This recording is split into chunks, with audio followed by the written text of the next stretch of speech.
Welcome to Melnick in the Afternoon on TSN 690. Happy Monday to you. Mitch Gallo in for Mitch Melnick. We're with you until 6 o'clock this afternoon. Peter Vryonis with me.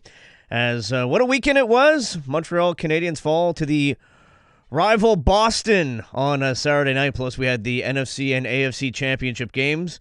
And the Super Bowl 13 days from now is set. It's going to be the Seattle Seahawks against the New England Patriots. We're going to get into all of it here on Melnick in the Afternoon. Guests today include Michael Farber, who will join us just after 4:30, Aaron Ward and Pierre Maguire after 5 o'clock today. And then a lot of us, because there's a lot to talk about. And yes, it's Gallo in once again for Melnick. Melnick, we're expecting him back soon. I don't know how many people know this, but Melnick is still very old school, and he's refusing to go digital with a lot of things, and that includes both CDs and DVDs. And yesterday he was opening a CD. I think it was some kind of classic Bob Dylan album, a special edition or something like that. I don't know the exact details, but he was using a knife to open the casing on the CD. I know Peter here is probably a little bit young for CDs. I don't know if he ever even owned any, but you used to have to get that wrapping off. I'm not that young. Those were a thing. Yeah. Those were a thing when I was a child. But he was getting the wrapping off, and he ended up stabbing himself in the hand. Now the cut is not too bad, so I don't think it's going to keep him out very long. But just something he needs to attend to. But he's just so old school. He still uses DVDs and CDs. He refuses to go digital. So Melnick will not be in today. We're hoping that he'll be back in tomorrow. But Peter, I have to ask you, after everything that happened on Saturday, one of the rare Montreal Canadiens broadcasts that I do not work, how was the post game there, buddy? How were the callers? How was everybody feeling after what looked like it was going to be a win at one point against Boston, and quickly turning to no points after the goals late in the third period? Well, I'll tell you what, not happy. Not happy is the general consensus that I could gather after that post game show on Saturday. And usually, I answer the phones here at TSN 690, and I'll say, "Hi, TSN 690. What's your name?" But people, after I was asking them that, were not giving me their names. "Oh, we got to fire the coach. Oh, we got to find a new goaltender. Oh, we got to do this. We got to do that." I'm like, sorry, what was your name? So it was a lot of emotions, and it was a lot of fun working with Joey, that post-game show, Joey Elias, of course. And maybe his judgment is a little bit clouded because he is a Boston Bruins fan. But it was fun, and we were kicking it around. We were trying to come up with solutions as to why this kept on happening, or reasons as to why this kept on happening for the Habs, and couldn't really put our fingers on it. So hopefully we could dissect that and come up with, a hypothesis after today's show. It's funny because Joey Elias has done one other post-game show so far this year. And it was the Bruins game. And it was the Bruins game right before the holiday break, right? Well, that seems like it's intentional on your part. Well, that time it was actually because J.P. O'Connor was under the weather. John Goyens was hosting a party, so I jumped on to color commentary. And Joey was available, thankfully, to host the broadcast. So last time was not my fault. This time, not by design, but I'm sure you guys had a lot of fun discussing things with the callers, because the sky is falling, the sky is falling, the sky is falling. Well, maybe not just yet, but I know how people overreact to losses. And just a couple of years ago, people were overreacting to wins because they were worried about their draft position. And now we've reached the point where people are overreacting to losses. John Still, welcome to Melnick in the Afternoon. How are you doing? How was your weekend? Weekend was great. The sports were great. I had myself a lovely, lovely time until I probably suffered a high ankle sprain this morning digging my car out, which was lots of fun. How does one suffer a high ankle sprain shoveling? But do you guys have like a part of your anatomy? Easy now. Do you have a part of your anatomy that you just frequently injure? Yes. Like some people have tennis elbow. Yeah. Some people have separated their shoulder before, and all of a sudden, the shoulder just pops out. For me, it's the ankles. I don't know what happened in my soccer and football playing days, but the ankles, they're the first to go. And was just walking around in a little bit of the snow, and then, Gah! And I just yelled next to my car. I was like, oh, God! And then I looked down, and everything was fine. It was a very painful little moment, but yeah, I'll be on the shelf for 4 to 6 weeks. 4 to 6 weeks? But I'll still be in here. Okay. Because this job are requires you- very little physical activity. Are you limping along? I would not say I'm limping along because, again, this has happened so many times that I feel like I have just constant scar tissue around there. Mm-hmm. But it was a moment where I felt very, very silly this morning, taking out my car and being like, again? Also, I guess we're not going to do the Oklahoma drill in commercial breaks today. Oklahoma drill? You would be... This is a very small studio, and I'm a very big man. You'd be worried about the Oklahoma drill. Because we usually do that when we get to commercial break here on Melnick in the afternoon. That's right. I guess not today. So, Peter, it's your shoulder, right? Yeah. Well, it's more. I had bicep tendonitis. Oh, bicep. Okay. So, but that goes to the shoulder. It's super painful. But the one reoccurring injury that comes up for me all the time, it's my hamstring. I partially tore it playing baseball, when I was 18, 19. Has not recovered since. Quick story. I'll make this quick. So I was on maybe the worst team ever in junior elite history in Quebec. We hadn't won a game all year. It's good. It's good to know. Continue. We hadn't won a game all year. And this was the COVID season. So we were playing against the same 3 teams all the time. And we were also in the toughest division and happened to be the worst team. So that's not a good combination for picking up W's. Fast forward to the end of the season, we finally have a chance to win. We're up. We're down 9-8. I'm on second base. Single to the outfield. I'm the tying run in the final inning. Round third, I just go down. Oh! I start crawling back to third base. Get tagged out. Final out of the game. Just sitting there in the dugout, wondering what the hell just happened. And ever since then, hamstring hasn't been the same. And did your team finally win while you were not playing? We actually won a game in the playoffs. We made the playoffs after not made the playoffs without winning. It was. Wow. I'm glad to see the big Quebec baseball is going places. We did not deserve to make the playoffs, but we actually won a game there, which was insane. I feel like hamstring injuries are most common for baseball players. You rarely hear a hockey player suffering a hamstring injury, right? Yeah. Well, I mean, soccer players, anyone who's running. If you run, it happens. It's just baseball. There's so much stop and start and getting cold, right? Like soccer, at least you're moving around a lot, so I don't know if that results in less hamstring injuries than in baseball, but it just feels like baseball, since it's such a slow-moving sport, and all of a sudden then you're thrown into action like Pete there. All of a sudden you got to run hard. I was catching, though, that year, so I was catching almost every game. Because So our starting catcher went went up down. and down, a lot of squatting. Yeah. Yeah. Well, maybe that's why. For me, it's my groin. I've had the worst groins forever, especially on the left side, and that's more from skating than anything else. Plus an injured hip, which just leads to a lot of non-fun in that area. So I feel your pain today, John. Not that it's my ankle. For me, it's my groin. For Peter, it's his hamstring, and for you, it's your ankle. And for Melnick, it's a cut from trying to open a Bob Dylan classic CD, special edition CD or something like that. And again, we hope Melnick's back tomorrow. But let's get into what happened with the Montreal Canadiens. And Pete, it almost takes us right to our conversation on Friday, where it's hard to ignore that the conversation right now around the Montreal Canadiens is surrounding the goalie or the goalies. We did get confirmation earlier today at the Montreal Canadiens practice. Martin St. Louis has announced that Jakub Dobeš will be starting tomorrow night against the Vegas Golden Knights. Now, I tend to believe, I don't know if you guys agree with this, but I tend to believe that Dobeš was likely getting that start anyways.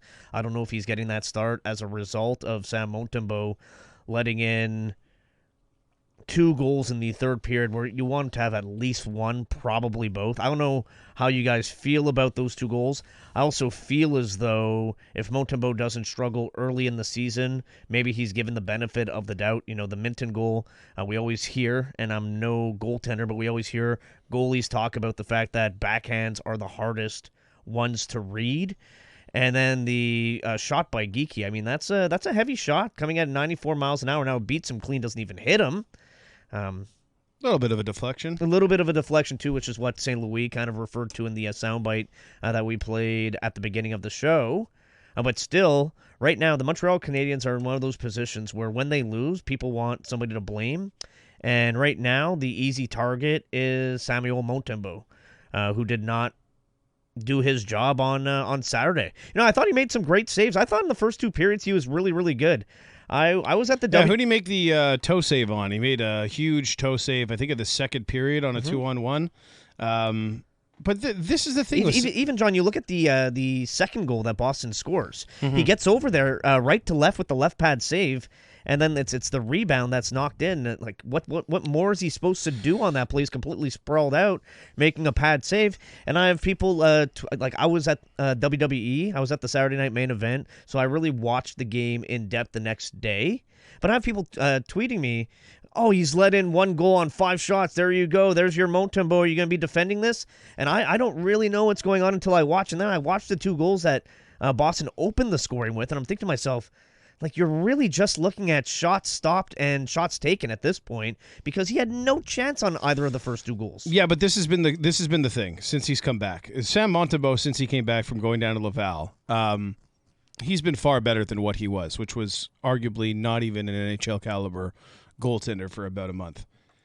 But since he's come back from Laval, he seemingly almost every game allows 1 bad goal. And you just can't do that. Even if you make all those great saves, like, it doesn't undo. You guys are baseball guys. Someone pitches someone pitches a gem, and then all of a sudden he hangs a curveball over the middle in the bottom of the 9th inning, and you're like, or in the 8th or whatever it is, and you're like, okay, yeah, you had a great. What the hell was that? What was that? Don't do that. That is Sam Montembeault in a nutshell, and it is kind of baffling. And I've been over this before, and we're going to do this again. It is baffling to me, the disrespect, in my opinion, that Jakub Dobeš gets when he just wins games. When Jakub Dobeš is in the net, the Montreal Canadiens win more games than when Sam Montembeault is in the net. That is just a fact. And it has been odd since Montembeault has come. Like, this is like the 3rd time now that Jakub Dobeš has taken a back seat in the season to allow Sam Montembeault to find himself on some, I don't know, desert trip or whatever it is. Just figure out how to find yourself in some way or another. When it should just, and I've been saying this for a month and a half now, it should just be, who's playing better? Who's giving you a better chance to win? And when Jakub Dobeš plays, the Canadiens win more hockey games than Sam Montembeault, and especially this very small sample size that we're going to get between now and the Olympics, which is essentially 2 weeks. Don't mess around and be like, oh, okay, well, we need to give Montembeault another start because he needs to, he's our guy, he's our number one. Well, he hasn't been your number one all year. Mm-hmm. He just hasn't been. In title, yes. In contract, yes. This is goaltending in the National Hockey League in 2025. If Jakub Dobeš wins the game tomorrow against the Vegas Golden Knights, Jakub Dobeš should start Thursday against the Colorado Avalanche. And if he wins that game, he should start Saturday against the St. Louis Blues. Like, let's not mess around here. What if he wins 7-6? Doesn't matter. He won. But here's the thing. Like, we could go back to the football argument last week. It's like it's not all created equal. And I think, when you look at it, like, statistically, especially if you take away some of the starts at the beginning of the year for Dobeš, we're looking at around the number of goals that they're allowing. It feels like the reason why people don't like him is because he's not a technically sound goaltender. It's one of a couple reasons. You're right. It's because he flops around and he's unconventional. He looks like a fish out of water. But does he make the saves? Does he allow a bad goal every game like Montembeault does? Like, does he? Even though he allows more goals. Here's the thing about it, John. I feel like he doesn't allow as many bad goals as Montembeault, but I also feel like he doesn't make as many big saves as Montembeault. And then it's kind of like when Montembeault makes a big save, it's kind of negated by the bad goal he lets in, and Dobeš doesn't let in the bad goal, but he doesn't make the big save. Like, you look at it, like, lately, like, Montembeault was not great against Vancouver. Montembeault was not great against Carolina. Montembeault was not great against Minnesota. Yes, I understand that they won those games, but they didn't win. Dobish. Yeah. They didn't win those games because of Dobish. Mm-hmm. They won those games in spite of Dobish. Well, that's how you feel, but he's still winning games. So explain that to me. I say 7. Explain I that. say 7-6. What about 10-9? Like Okay, how many goals? 10-9 How many 10-9 games do we ever see? I'm I exaggerating understand. to make a point. I know you're exaggerating to make a point, but the point is that this is the third time this year where the Canadians have gone to Sam Montembeault because they believe Sam Montembeault is their number one goaltender. And look, the entire game on I'm not hanging this all on Sam Montembeault. Which is why I tried to put it into context Correct. a little bit. I'm not hanging it all on Sam Montembeault, but it's just the fact that, yes, he's not pretty, and yes, he says weird stuff in the media, and yes, he may not make the big save that you need, but in those moments in the last 5 to 10 minutes of the game, for whatever reason, Jakub Dobish is winning games. For a flawed team that, again, the PK is allowing 2 goals a game the last 5 or 6 games, more so than anything. They haven't been great against Atlantic Division opponents. There are flaws on this team. Let's not pretend it's just the goaltending. But it does seem strange to me that over and over again, it's like, well, Jakub Dobish isn't pretty. The way he does things is not pretty, but he wins hockey games. Mm-hmm. Well, I think between now and the Olympics starting, winning hockey games is all that matters, because the Canadians right now are on a bit of a knife's edge, where we started last week with them being in one of the 3 top Atlantic Division spots. The good thing is everyone in the Metro sucks, so the Canadians still have a 4, 5, 6 point lead on everybody else in the wild card. You're playing some really good teams this week. You need to win. You just have to win at least 2 out of the 3 games this week before people start really panicking in this market. It's going to be really tough to win 2 of the 3. It's going to be really tough to win 2 of the 3, even if they get exceptional goaltending. And look, I think the style is a big part of it, John. But I don't think it's just the style. I think the stats also bear out that Dobish has been much more effective when he gets rest compared to when he's given the ball and told to run with it. I think the stats would indicate he's better in those situations. I'm not saying to ice him out and not play him for the amount of time when they had 3 goaltenders and what was it? He played on Jan 1 and then play until the 13th or 14th or something like that. I'm not talking about that type of rest, but I'm talking about 1 to 2 games a week and not 3 games in a week like he would be tasked with doing if he were to, say, hypothetically beat Vegas and Colorado, which is, not very probable. But let's say he beats those 2 teams. I still go back to Montembeault on Saturday because I think it's a little bit too much for Dobish. And if I look at the big picture here for Montreal, if I'm Montreal, I don't think I can get a goalie outside the market. I don't think I can. I can't handle people talking about this. It's okay. impossible. So you agree, right? Doesn't exist. I have people telling me, why don't they try to get UC Saros? Why don't they try to get we just saw the ghost of James Reimer was just hired by the Ottawa Senators. What are we talking about? 100%. So I don't think you could go out and get a goalie right now. If you were to go out and get a goalie, let's say it's a UC Saros, you're going to have to overpay. I don't think management is in the want of overpaying for a goalie right now. So you have to kind of use the guys that you have. And if I zoom out and I try to look big picture, getting Montembeault's game back would be top priority for me. If I'm looking at a stretch run here to the playoffs, because they can't do it just riding Dobish. I really don't think they can. Playing Dobish 80% of the games like a starting goalie the rest of the way. John, for the short term, if you want to say win and you're in, I'm not opposed to it. Not opposed to them starting Dobish tomorrow against Vegas. And I think that, like you, I did not hang a lot of blame on Montembeault Thursday against Buffalo. Saturday against Boston, he has to make 1 or 2 more saves to help his team win that game. Especially the backhand on Minton. That's a really tough one to allow in that spot. Mm-hmm. You could go the game-winning goal. I'd like to put a little more blame on Carrier on that one, for some reason hauling down Tanner Jeannot, who's not really a threat at all in the middle of the ice on a very obvious call. We can talk about the face-off play for the Canadians in that game against the Bruins. They lose the face-off clean back before Geekie takes that one-timer. There's a lot that goes into these wins, but Montembeault has to make another save. So yeah, if you want to play Dobish tomorrow against Vegas, fine. And if he wins that one, you want to play him again against Colorado on Thursday, I'm cool with that too.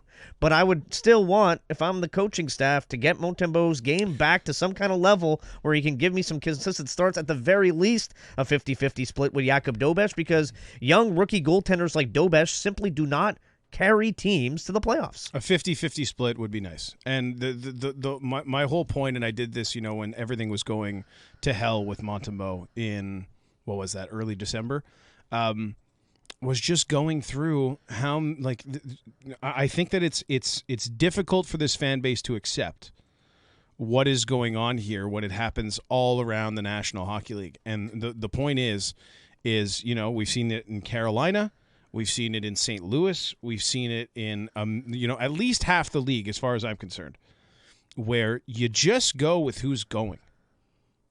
Who is making that one more save than the other guy? And for all of Jakub Dobeš not being graceful and all these things, he has been a gamer when they have, for the most part. Again, he went through a very difficult stretch in early December as well. There's a reason why Jacob Fowler was called up. But comparing the two, Jakub Dobeš has been more of a gamer this year than Sam Montembeau. They're just, to me, there's very little doubt there. And so, if we're looking at Dobeš's stats, he's going, 11 days between starts, 8 days between starts. It's going to be 6 days between starts between now and his last game. Between the 21st and the 1st, you're at 3 weeks. He's arguably as good or even to Montembeau, and he's just allowing that one goal you can't allow. So it seems odd to me that it is constantly going back to the well of Sam Montembeau when it should just be, at the very least, a split. And as far as I'm concerned, it should even be a little bit more favoring Dobeš based on the body of work you've seen this season. So, to me, it's clear that the Canadiens management and coaching staff thinks the way that you think, where they've exhausted all options to have Sam Montembeau be the number one guy. They sent him down when he didn't have to accept. He took that gracefully, came back, and I think he's better off for it. Okay, he needed that little stint in the AHL to get back to the National Hockey League.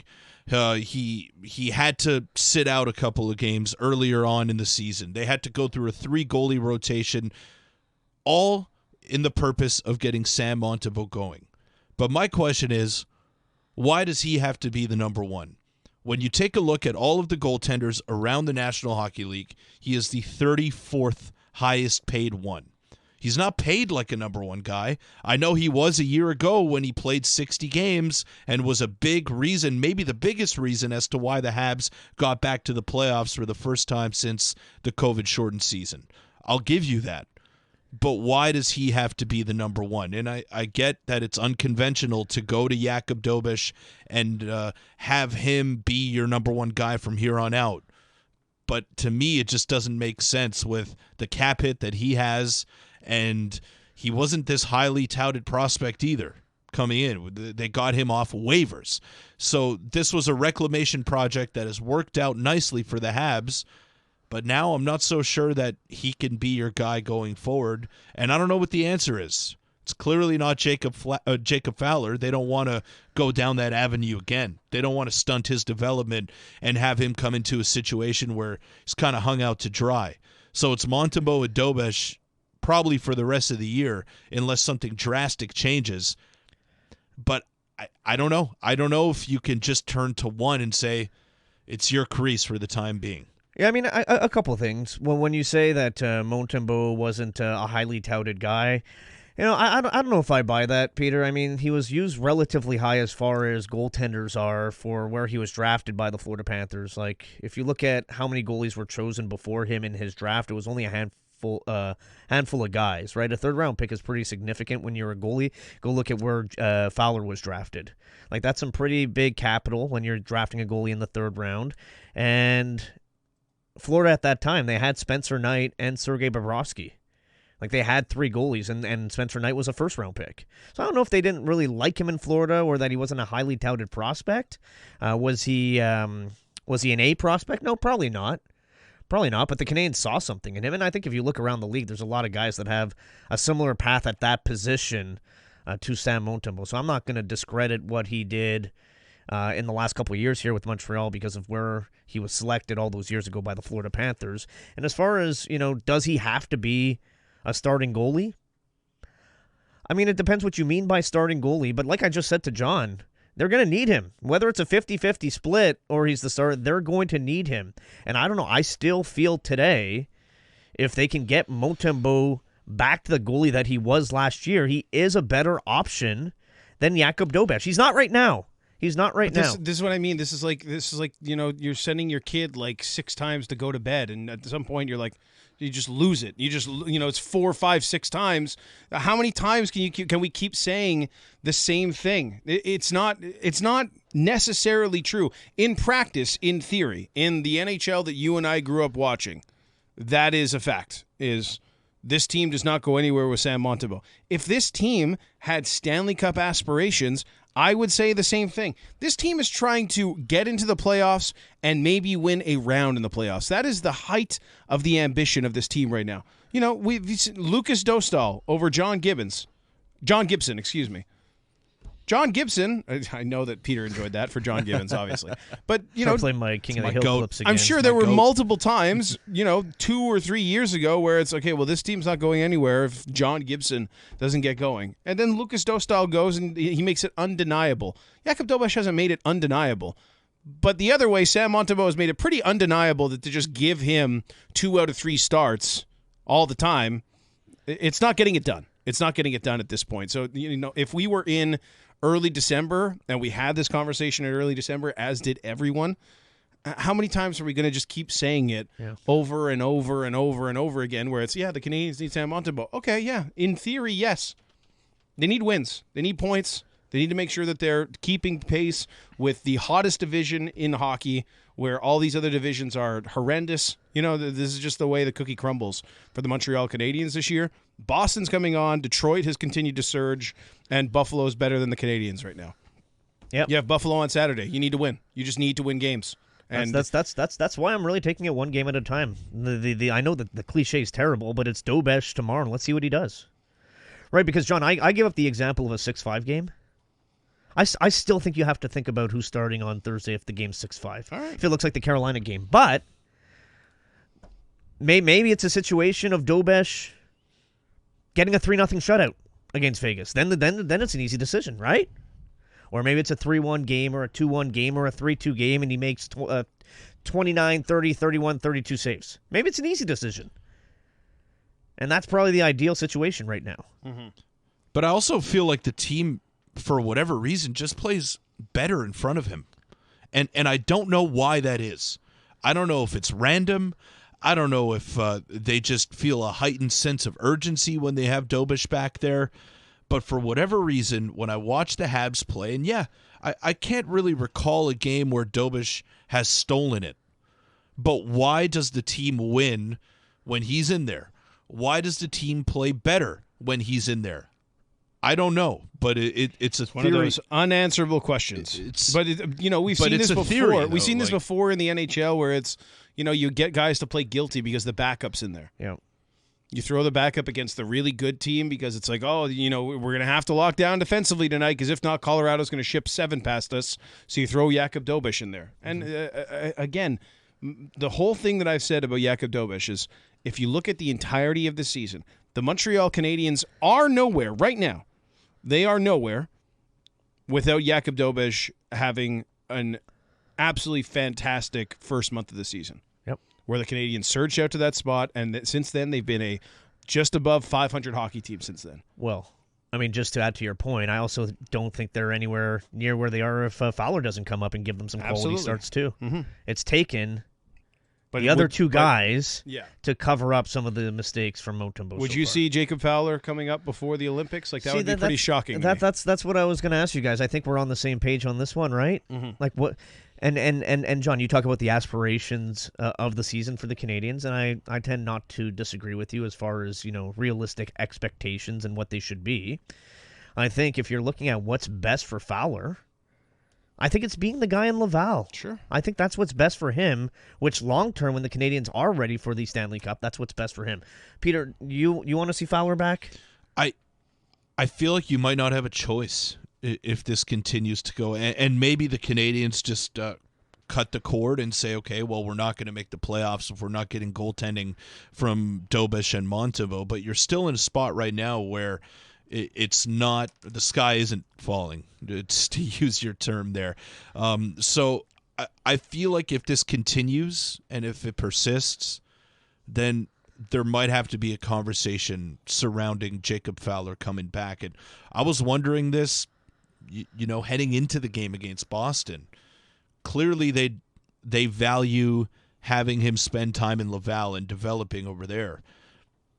But I don't know. If we fast forward a couple of weeks and this is still happening, that might have to be a conversation that we have. I think that's an after Olympics thing. After Olympics, yes. That's what I meant. But in the next 5 games, I can't see it happening. It just doesn't make sense. Anybody have any issue with this? Non, je pense pas. Écoute, le dernier but, elle change de direction. Non, moi, je pense pas.